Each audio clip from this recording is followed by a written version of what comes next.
everyone, welcome to the Support the Spectrum channel. If you are new here, my name is Ryann Sutera. I'm a neurodiversity affirming speech language pathologist and owner of Support the Spectrum. And today we're going to be talking about pathological demand avoidance, PDA, also known sometimes as persistent drive for autonomy, for good reason. PDA is a nervous system disability where the person who experiences PDA, if they feel that they are losing their autonomy, losing their perception or how people are perceiving them, they get asked to do something and it sends off alarms in their bodies, puts them into a survival response. Even if it's something fun they like to do, they might be experiencing pathological demand avoidance. If this sounds like you or someone in your life, I would really recommend watching this video because it is wildly misunderstood in society. And I personally think that if it was better understood, there would be a lot less people in juvenile detention, prisons, etc. So let's get right into it. If we're talking about traditional definitions of pathological demand avoidance, most people would say that a person has to be autistic to have PDA. They have to be autistic to have this nervous system disability. It is a profile of autism, right? Now that we are becoming more aware of this condition, we know that people do not have to be autistic. They don't necessarily even have to be neurodivergent. It has been observed in ADHD populations, but it has been observed in neurotypical populations as well. It's a little unclear whether it is a trauma response for certain neurotypical people or if it is truly they were born with a nervous system disability. So let's get into how early these things appear, okay? And I'm going to be talking about the experience of Dr. Casey Ehrlich on Instagram at Peace Parents. Would definitely recommend following her. She's taught a lot of people pathological demand avoidance because she has 2 children who are pathologically demand avoidant.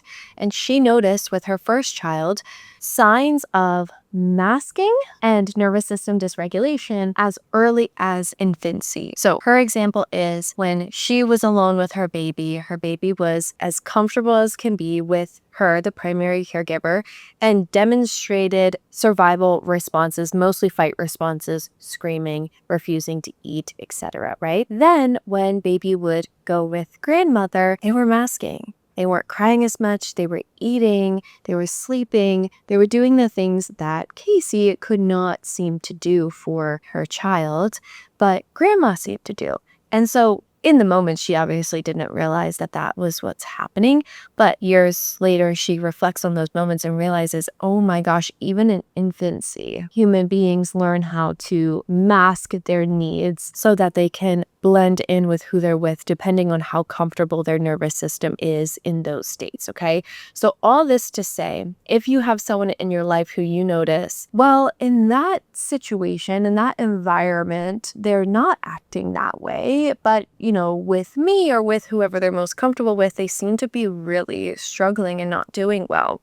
It's not because they are not PDA. It's because they are learning to mask, and we all learn to mask at a very, very young age. It starts so young, you guys, which has to do with just the observant nature of human beings in general. We notice when people are not comfortable with our vulnerabilities, so we mask, right? So just to start off there, you do not need to be neurodivergent to have a PDA profile. You will start young, and those things can be noticeable from a young age. And another thing that I want to note right off the bat is that accommodations for a pathologically demand avoidant person are extremely radical. You might be triggered watching this video thinking about what accommodations pathologically demand avoidant people need, because you may be a pathologically demanded person, or you might have someone in your life who's pathologically demand avoidant, and you will hear these accommodations and think that it is coddling, babying, not preparing them for the real world, etc. But I need you to kind of take off that jacket in a sense. Take off what you traditionally know about parenting, coaching, whatever, and just sit comfortably in accepting information at this time, okay? Because you are never going to change a pathologically demand avoidance brain. You are not going to be able to take away their nervous system disability, just like we can't take away someone's ADHD or autism, right? It's not going to happen. That person is not going to magically have a different nervous system one day, okay? So all we can do is change the environment around them, make sure that they do have safe places that they can be themselves.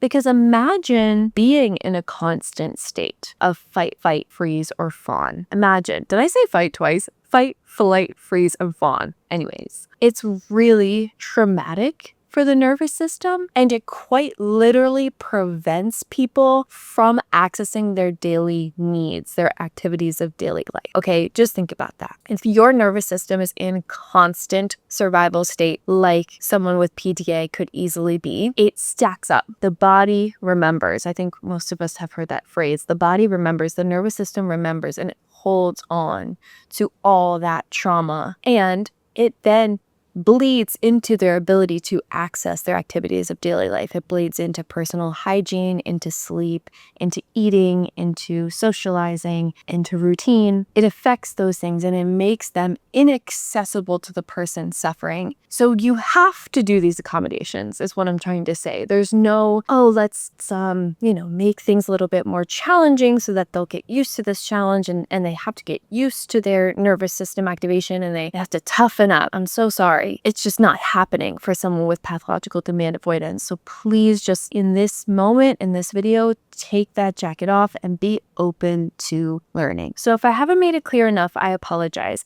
The true definition of pathological demand avoidance is someone having a nervous system disability where when they lose autonomy, they lose the ability to choose, or they see someone as higher than them authoritatively, their nervous system goes into a response. Now, these things can be very, very subtle. Someone with PDA could be sharing an experience with you, and you could be providing them with problem-solving measures, right? With a solution for their problem, and they could see that as you trying to undermine them or be above them and get triggered. You guys could have a plan for later in the day where you're going to the grocery store, and out of nowhere, your little cousin has to come. Okay, Tiffany's coming with us later.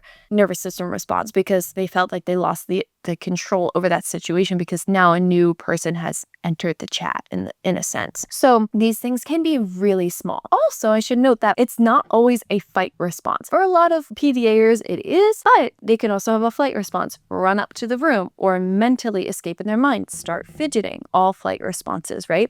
Could be a freeze response where they just completely shut down. They are not speaking, they're not participating, they don't want to leave the house, whatever. And or it could be a fawn response where they are going with the flow of things, but their body is in a triggered state, and you might be able to tell just like their personality seems different or whatever the case.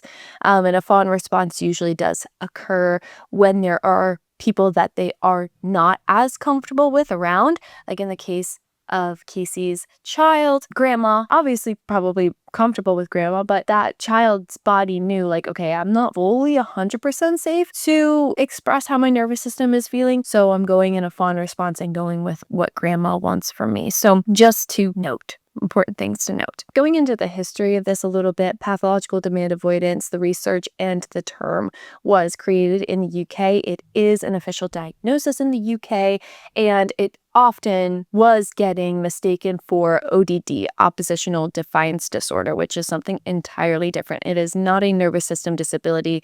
It's more of a behavior type thing. But it is not, PDA is not a formal diagnosis in America. Okay, so it's not even being properly identified and treated in America, which is why so many people are walking around in survival states constantly. And I think that gets people in a lot of trouble. And it gets people in trouble because those with PDA have extremely sensitive neuroception. Neuroception is your body's subconscious and constant feedback loop of assessing threats. And when your neuroception flags danger, you are put into one of the survival states or one of the responses: fight, flight, freeze, or fawn. And that happens before you can even think about it. It happens so quickly because that's just the way our bodies and our brains were designed to survive. When we feel safe, we feel like we can be vulnerable, we feel like we can be expressive, and etc., etc. When we feel we are in danger, we automatically go into a survival response. In my mind, I kind of think about it through this car analogy, and excuse me if I'm even saying this wrong or if this doesn't make sense. But to me, someone who is pathologically demand avoidant has a tricky starter. Cars have engine starters, right? That kind of ignition, that starter. And if you had a starter that was constantly going, it would wear down, correct? So I think about it kind of that way. That nervous system has a faulty starter that is starting, and it depletes. Now, it's not always great to define neurodivergence as faulty, and so I don't want to be offensive at all.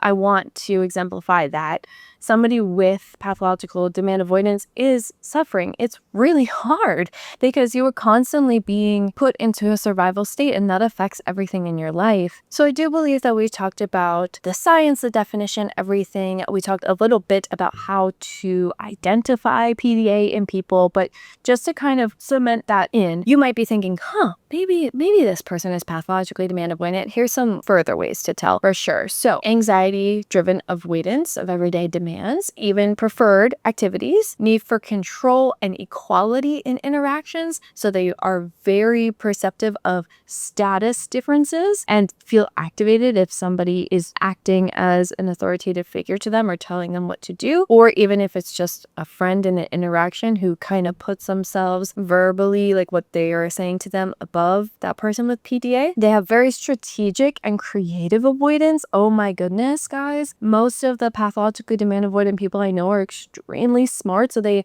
are good at negotiation. They're good with humor and distraction and role play. And so it's more than just, no, I'm not doing that. It's, clever, really coy. Intense autonomy needs. So traditional reward and consequence, that kind of teaching just doesn't work for them. We talked about masking, and we talked about how that bleeds into affecting activities of daily life. So those are some other core identifiers for PDA. Okay, so what do we do?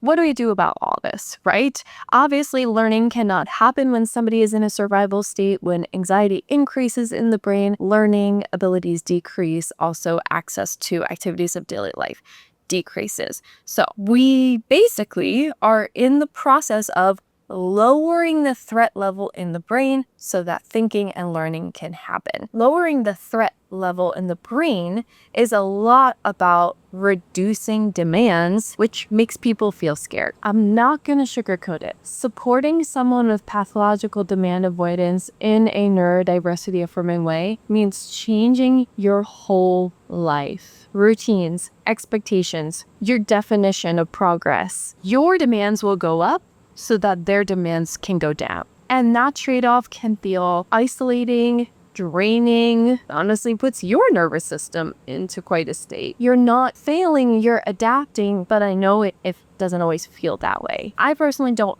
have any children or someone that I'm day in and day out supporting with PDA myself, but I have lots of clients who have PDA, and yeah, it could be exhausting sometimes in treatment. I love it and I will always continue to do it, but I just want to empathize, with people who are experiencing it right now. One of the best ways to kind of reset the nervous system, make it feel safe, is through play. Playing with someone with pathological demand avoidance isn't always fun, but here are some tips and tricks that I got from Dr. Casey Ehrlich that I would highly recommend. I use it in my practice, so let me share with you. So first, she says, it's okay to dislike PDA play. It can feel like being corrected constantly, but you can still do it.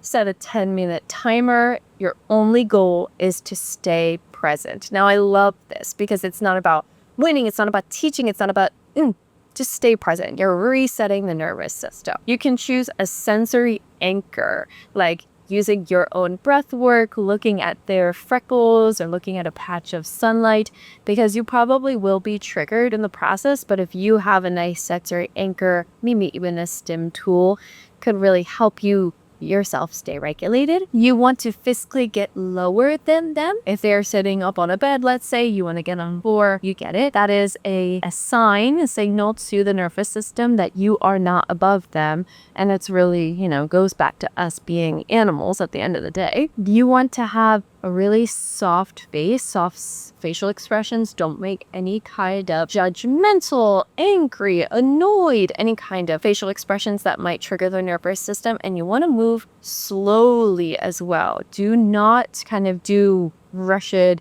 movements or set of movements. Slow. If they're not into playing with you, start with parallel play, of course, which just means playing right next to the person. You guys could be doing the same activity or different activities, but that's a good way to be with the person and connect with the person while not triggering the nervous system. I would also recommend that the proxemics of that be you sitting side by side, or maybe they're sitting over here in the room and you're kind of further away.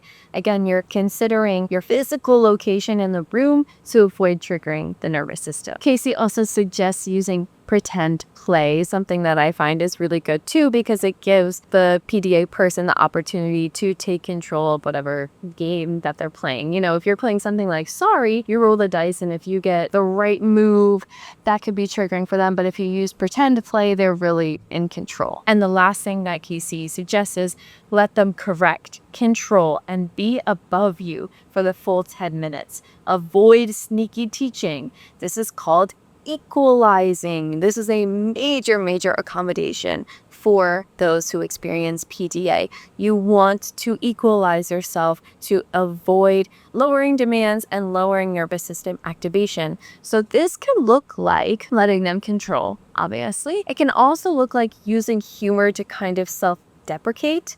I remember there was an example Casey shared where, let's say your PDA person is in a room entirely different from you, but they accidentally knock their cup of milk over, right? And they get triggered by that and they come to you and they blame you, like, you did this, you knocked my... And you could use humor to kind of equalize and de-escalate the situation and say, like, yeah, I reached my arm all 20 feet over there and knocked over your milk. I'm so sorry. Let me go get you another one. So just that instant joke, that instant humor, that does a lot to deactivate and activate a nervous system. Some more everyday accommodations include offering choices and opt out, saying like, would you like that snack now or later?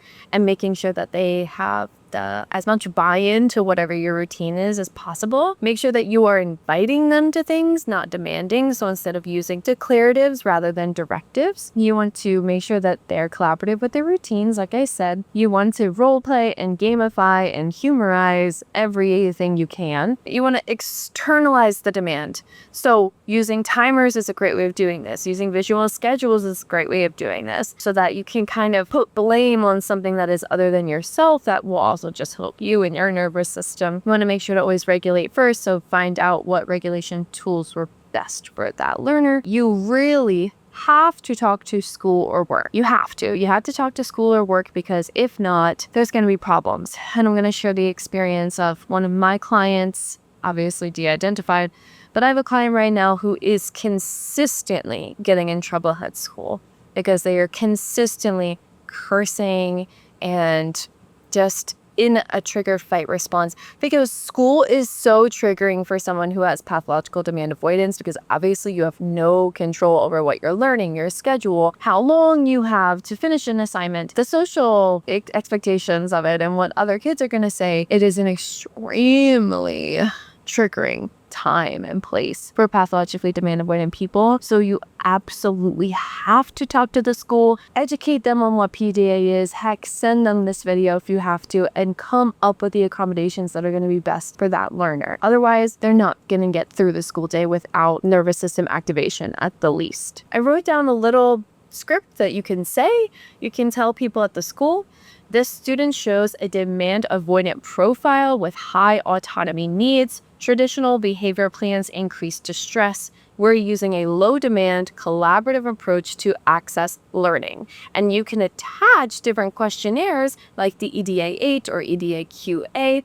And I will be linking those questionnaires in this description so that you know where to find these questionnaires that help identify pathologically demand avoidant people. And you can also reference UK guidelines as well, and I will be providing you guys all of that documentation so that you could just send it right over. Check out the description below. You guys, that's all we're gonna talk about today. Could probably make 5 more videos about pathological demand avoidance, and I absolutely will. If you have any more questions or concerns, please leave them in the comments below. Don't forget to like and subscribe. Message me from my website if you need me, and I will see you guys in the next video.